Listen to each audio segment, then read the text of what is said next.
His Royal Highness Otumfuo II is the 16th Asantehene.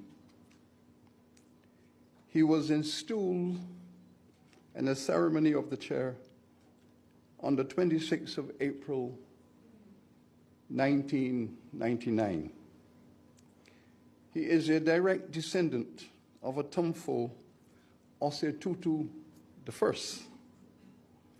who was the 17th century, that's 400 years ago, the 17th century founder and creator of the Ashanti Empire. Otumfuo is also the Chancellor of the Kwame Nkrumah University of Science and Technology in Kumasi, which is the home of His Royal Highness, where he dwells in the Royal Palace. He was installed following the passing of Otumfuo II. He is therefore a member of the Oyuko dynasty, and his grooming began at the age of 5 when he was moved into the royal palace to begin his preparation. His professional training is in the field of accounting and financial management. He studied both in Accra and in London in the areas of business management and financial administration. He is the recipient of an honorary degree from London Metropolitan University in 2006 and from the University of the West Indies in 2015. He is highly respected not only in his homeland, but across all of Africa. His seniority is celebrated, and his wisdom is sought after at all levels of public governance. He is the recipient of the inaugural Pillar of Peace Award in Ghana for his skills as a peace negotiator. He is a devout environmentalist and a leader in charitable philanthropy. He is also sought after for his public speaking, and one of his latest grand speeches was delivered just recently at the British Museum, July 14, 2024, entitled Asante Culture and Heritage in the Modern Age. He is a distinguished celebrator of higher education, and in his role as Chancellor, a strategist for the development of his university. He is therefore very much at home in any university gathering. Ladies and gentlemen, it is my joy to introduce to you His Royal Highness Otumfuo II, Asantehene, to address you on the subject, Reclaiming Our Atlantic Destiny, Connect, Build, and Renew. Ladies and gentlemen, His Majesty.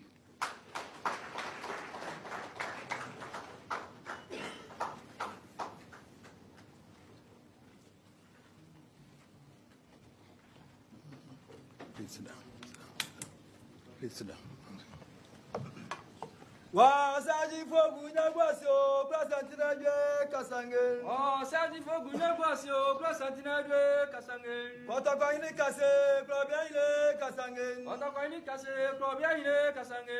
Mema Probia, if young woman got up. Obina Sabia go baby. Lagua Bacana de Frampo, Demini Ferris. Lagua Bacana de Frampo, Demini Ferris. Mema Davidola Goyadungen. Mema Davidola Goyadungen. Yadamania Jacobo, Jota Touchmo, jump on Fingen. Yadamania Jacobo, Touchmo, jump on Fingen. Oh, Tosika Samana Jacungen. Oh, Tosika Samana Jacungen. Jacobo, Banco, Flower. Jacobo, Banco, Flower. Hinafro Frampo, Demini Fao. Hinafro Frampo, Demini Fao. Set to Modinha Visio. Said to everybody, Yamisio. Wasaji for Gunyagua singing. Oh, Saji for Gunyagua singing. Oh, President Kasangen. Oh, President Kasangen.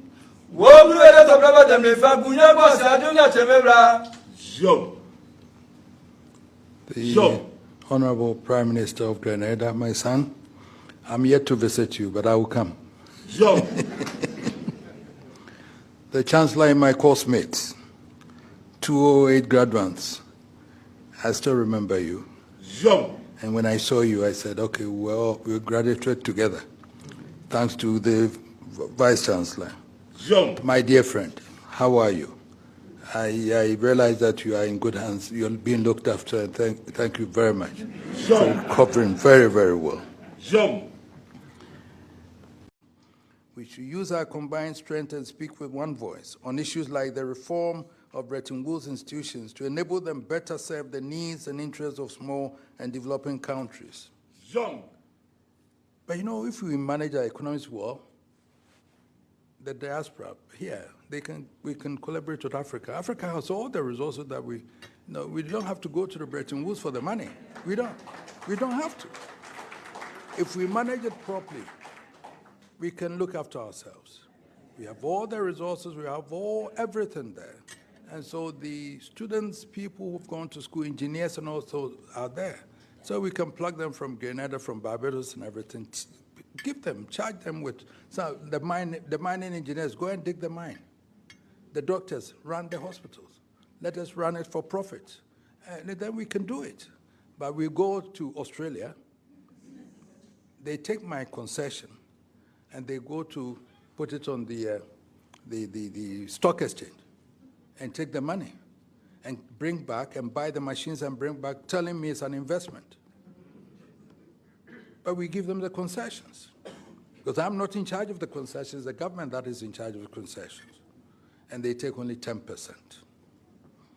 I asked the Prime Minister of Norway how they organize their oil, and he said, tell your president to take 70% as a start. I told the then president, who was there, I wouldn't mention the name, that look, that is what the Norwegian president has told me. He said, Majesty, you know, we don't have money, so we have to go in small, so let's agree to what they want to give us first. And we've lost it till now, we don't have the money. Young. In the same vein, we should work together on the complex issue of reparations, seeking fair access, development, and compensation for historical injustices, some amounting to crimes against humanity.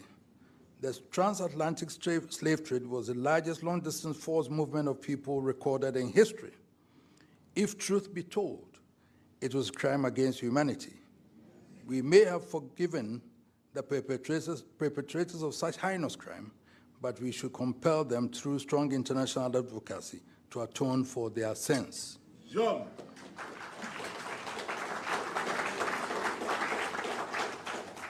As an African proverb wisely states, if you want to go fast, go alone.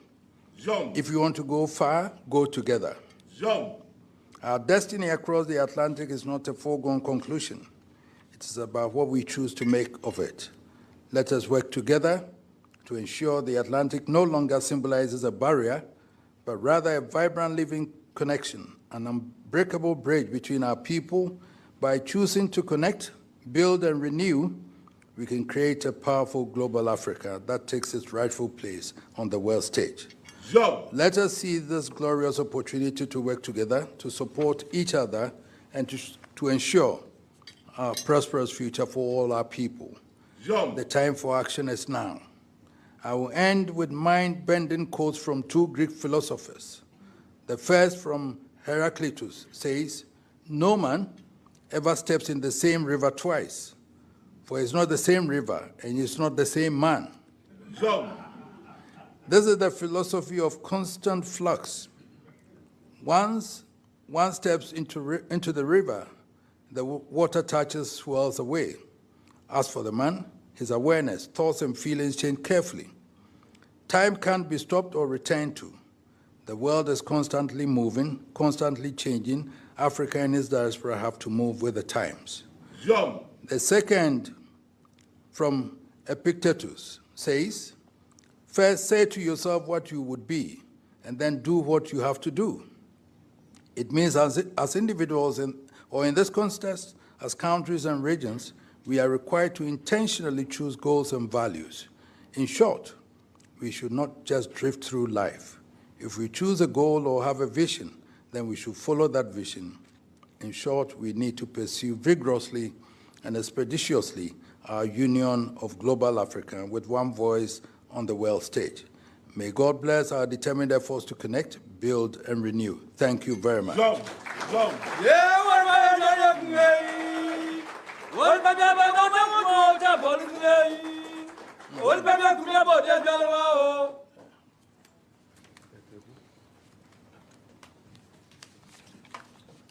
Hello there, you are welcome to my channel. So, Nana Otumfuo II, the second, has spoken, and I believe that he touched on a lot of issues, contemporary ones, and then historical ones as well.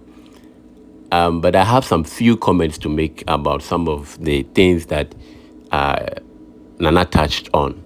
And one of the most sensitive issues that Nana discussed was the transatlantic slave trade, which occurred in history.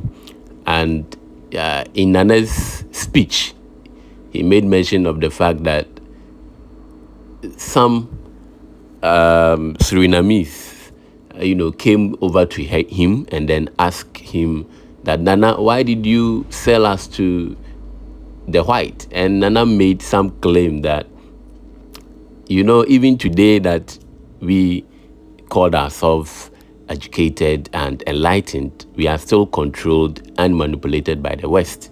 And therefore, how much more, his forefathers, whom at that point, according to Nana, said that they didn't know anything.